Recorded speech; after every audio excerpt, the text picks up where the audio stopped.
आज की इस खास वीडियो में हम जानेंगे डॉक्टर बाबा साहब अंबेडकर आरक्षण के क्यों हिमायती थे। वे क्यों चाहते थे कि दलितों को आरक्षण मिलना चाहिए। आज हम इसी के बारे में इस वीडियो में विस्तार से चर्चा करने वाले हैं, तो वीडियो को अंत तक जरूर देखें। नवंबर के सर्दियों की सुबह थी। 25 नवंबर 1949 का दिन था। देश आजाद हो गया था। संविधान सभा की आखिरी बैठक चल रही थी। गणराज्य की स्थापना की तैयारियां आखिरी दौर में थीं। संविधान सभा में राय बनी कि मामले पर बहस का समापन बाबा साहब भीमराव आंबेडकर करें और उन सवालों का जवाब दें जो इस सिलसिले में उठे थे। जिस व्यक्ति को सिर्फ ड्राफ्टिंग का जिम्मा दिया गया था, उनके लिए यह गौरव का क्षण था। संविधान की ड्राफ्टिंग से आगे बढ़कर बाबा साहब उस समय तक देश के प्रमुख राष्ट्र निर्माताओं के तौर पर गिने जाने लगे थे। तमाम सहमतियों और असहमतियों के साथ संविधान सभा जानती थी कि नए बनते राष्ट्र की चुनौतियों को समझने की एक समग्र दृष्टि बाबा साहब के पास है। इसलिए नेहरू, पटेल समेत कई वरिष्ठ सदस्यों के होते हुए भी बाबा साहब को यह जिम्मा सौंपा गया कि वे बहसों और आपत्तियों का जवाब दें। बाबा साहब का वह ऐतिहासिक भाषण साबित हुआ। ऐतिहासिक इस मायने में नहीं कि इस भाषण में कोई अभूतपूर्व जोश या विद्वता थी। यह एक संयमित और बहुत संभल कर बल्कि सहम कर दिया गया भाषण है। इस भाषण में बाबा साहब नए बनते राष्ट्र की चुनौतियों की ओर संकेत करते हैं और उन चुनौतियों से निपटने का उपाय बताते हैं। इस क्षण तक बाबा साहब भारत को राष्ट्र कहने से बचते हैं। वे भारत को एक बनता हुआ राष्ट्र यानी नेशन इन द मेकिंग कहते हैं। एक वोट के सिद्धांत पर बात करते हुए वो ये भी साफ करते हैं कि देश में हालांकि वो समता नहीं तैयार हुई है, वो आर्थिक सामाजिक गैर बराबरी को राष्ट्र निर्माण में सबसे बड़ी बाधा मानते हैं। उनकी सबसे बड़ी चिंता यह है कि जातियों में बंटा भारतीय समाज एक राष्ट्र की शक्ल कैसे लेगा और आर्थिक और सामाजिक गैर बराबरी के रहते वह राष्ट्र के रूप में अपने अस्तित्व की रक्षा कैसे कर पाएगा। वे यह आशंका जताते हैं और संविधान सभा को चेतावनी देते हैं कि अगर हमने इस गैर बराबरी को खत्म नहीं किया तो इससे पीड़ित लोग उस ढांचे को ध्वस्त कर देंगे जिसे इस संविधान सभा ने इतनी मेहनत से बनाया है। उनकी एक और महत्वपूर्ण चेतावनी यह है कि अपनी मांगों को पूरा करने के लिए संविधान आंदोलनों से अब परहेज करना चाहिए। इसे वे ग्रामर ऑफ एनार्की यानी अराजकता का रास्ता बताते हैं। उनके मुताबिक ये संवैधानिक ढांचे को कमजोर करेगा।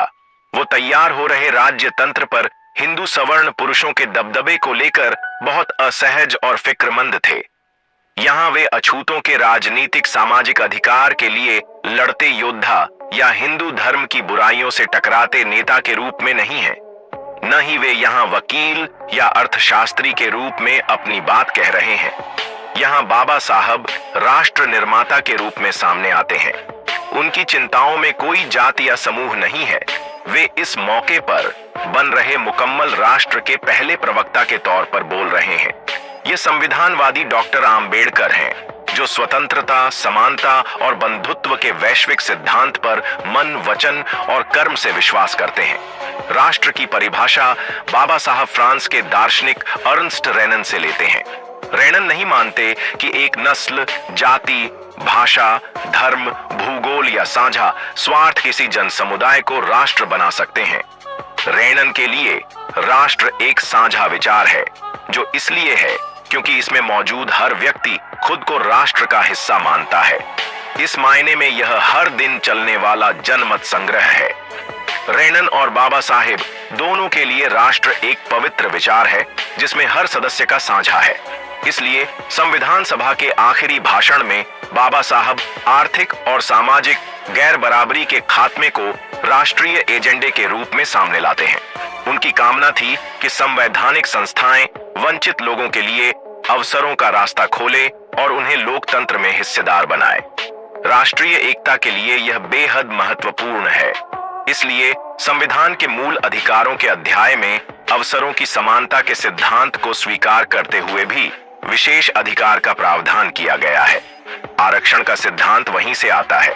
यह करोड़ों की आबादी वाले भारत में वंचित जाति समूहों के हर सदस्य को नौकरी देने के लिए नहीं है, आरक्षण का मकसद यह है कि वंचित जातियों को महसूस हो कि देश में मौजूद अवसरों में उनका भी हिस्सा है और देश चलाने में उनका भी योगदान है।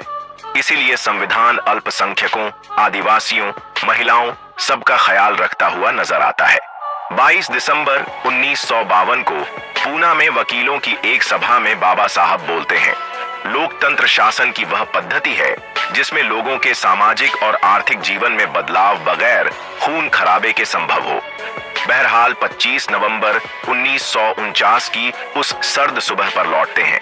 बाबा साहब के इस भाषण के बाद संविधान सभा के अध्यक्ष राजेंद्र प्रसाद संविधान सभा की बैठक को अगले दिन के लिए स्थगित करने की घोषणा करते हैं।